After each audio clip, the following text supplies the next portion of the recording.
Welcome to the online meeting of Wisdom Centre Romsey's Christian Meditation Group.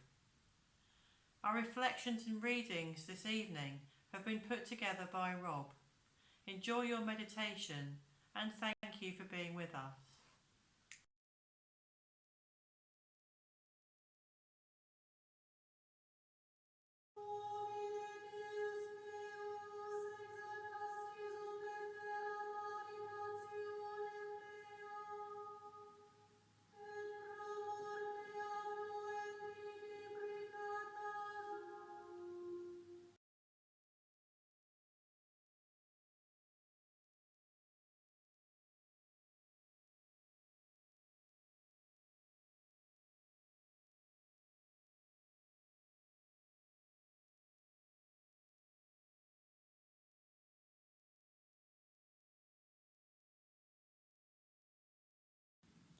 Through Jesus Christ, by the Spirit, by whose breath our souls are raised to life, we in meditation in this time of crisis pray with all others as one community and one world to one God.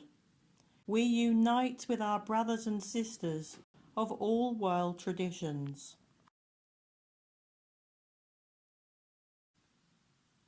With God is wisdom and understanding. May our ears be attentive. May the meditation of our hearts be for understanding. Through Christ may we seek and find you, acting only according to your will. May we follow his teaching, seeking also the wisdom of the Holy Fathers and Mothers. We commit to love of earth, faithfulness, community, stability, peace and justice making.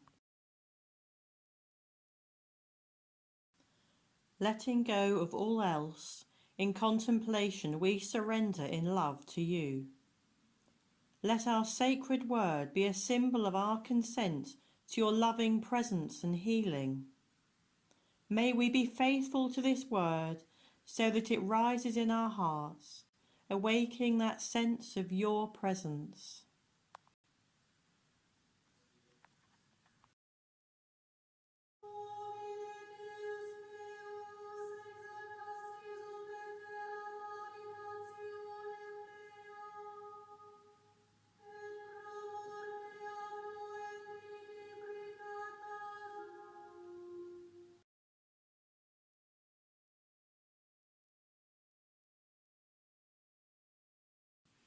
A reflection from Rob Burnfield. Isolation has been imposed on us. Recently, some emphasis has been made on the physical and not the social nature of the isolation. This is important because it is crucial that we remain in touch with one another. However, there has been a massive withdrawal from all our many activities, and we are having to spend our time with fewer people and often on our own.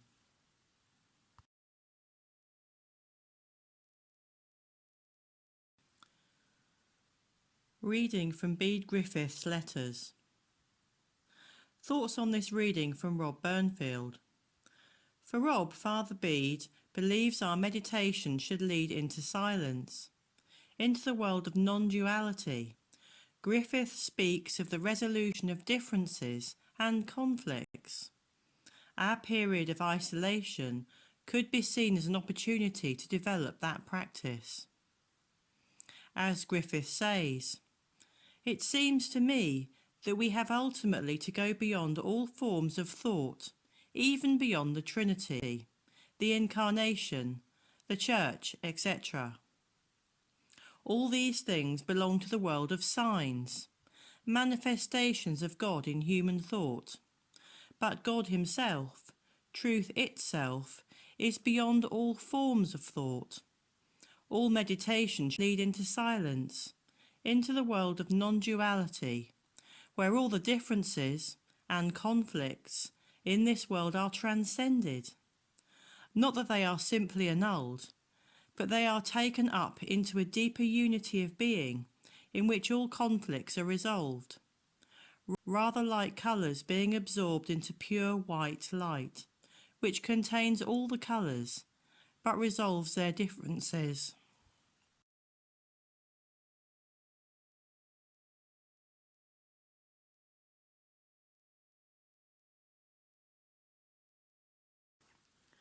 Reading from Martin Laird, An Ocean of Light, Luminous Mind. Rob shares his thoughts on this reading. For Rob, Laird encourages the practice of allowing the mind to declutter, leading to the flowering of awareness with resolution in silence. Perhaps we can allow this period to be one in which we live, as he says, in quiet contentment with our circumstances as they happen to be, and not the way we hope, rather deceptively, that the practice of contemplation will shape them to be. As Laird says, the simplicity of God is too intimately present for the thinking mind, whether reactive or receptive. Nothing has been acquired or added to the receptive mind to create something new, which we may call the luminous mind. Luminous mind is and has been the very ground of all, whether the reactive mind or the receptive mind, an expansive field of bright and boundless clarity that can break through the most cluttered of minds without any effort on our part. Imagine a room so heaped with clutter, old magazines, newspapers, invoices, notices of foreclosure, unopened and unposted birthday cards, unfiled tax returns, clothing that no longer fits. So much that we cannot see the floor. Mental clutter provides us something to cling to. The practice of contemplation initiates the process of decluttering the mind by means of inner silencing. We ourselves do not make any of this happen. This process is typically painful, especially when it involves the decluttering or the purification or liberation of what used to be called our higher nature. Pride, envy, greed, vainglory, concern with what others think of us, our reputation. These are more painful because they are more spiritual. The best first response is simply to meet them as Mount Zion meets the changing patterns of weather, with calm acceptance, gentle indifference, and without commentary. Decluttering will continue to the extent that we do not try to make it happen, but instead simply stay out of the way by dedication to our practice and learning how to live gently and silently out of that practice. Over many seasons of practice, layers of clutter are removed by the liberating dynamism of stillness itself. What is revealed is vast, dimensionless floor space cleared of clutter, a space that we have perhaps never before seen. The clear floor space is and has always been the radiant ground of all, luminous mind, full and flowering, always present, pure and simple. In his letter to the Romans, St. Paul says, "Do not conform to the pattern of this world, but be transformed by the renewing of your mind." Seen in the light of the practice of contemplation, renewal of the mind is the manifestation of luminous mind, an ocean of light. When luminous mind swells with such ripeness that it breaks open, there emerges from it the very flowering of awareness itself. The flower of awareness perceives only the grounding union of all creation in such a way that the particularity of every form of life, all creation, is distinct to the extent that we are all one in the breathing depths of God. Only in the silence resolves these riddles. Their resolution is silence. Cupped in the petals of the flower of awareness is emptiness, in which we live in freedom in the midst of our life circumstances, be they delightful, dull, laden of getting through the day.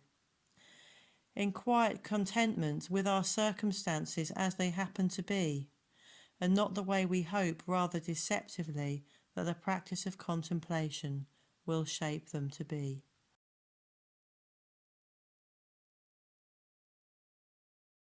A reading from John Cassian's Conferences. Rob shares his thoughts on this reading. For Rob, in this beautiful but perhaps challenging passage from Cassian, he speaks of retreating into the high mountain of solitude, liberation from the world, and entering into the experience of the divine with the clarified eye of the Spirit. This, Rob feels, is the perfect passage to lead one into our meditation, which we could do individually but spiritually together.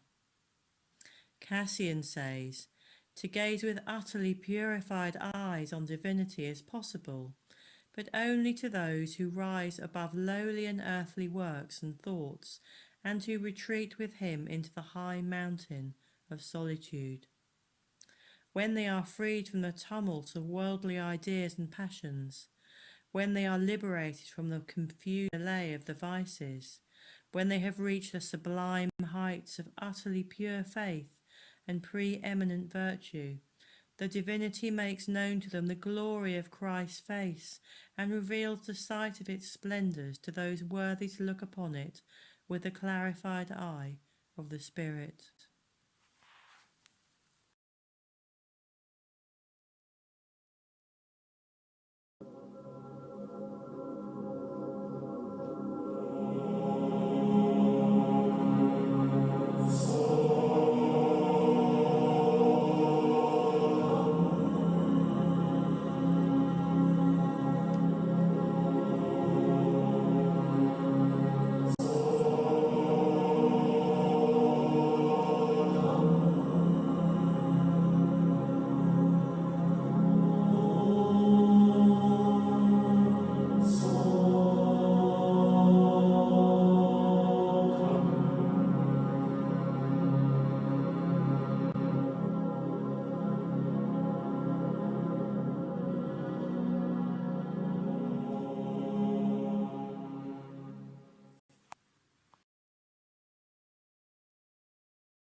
Closing prayer.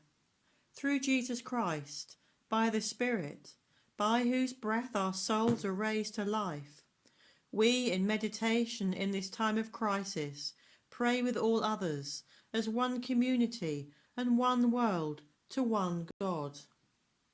We unite with our brothers and sisters around the world. Moments of your personal prayer follow. Amen.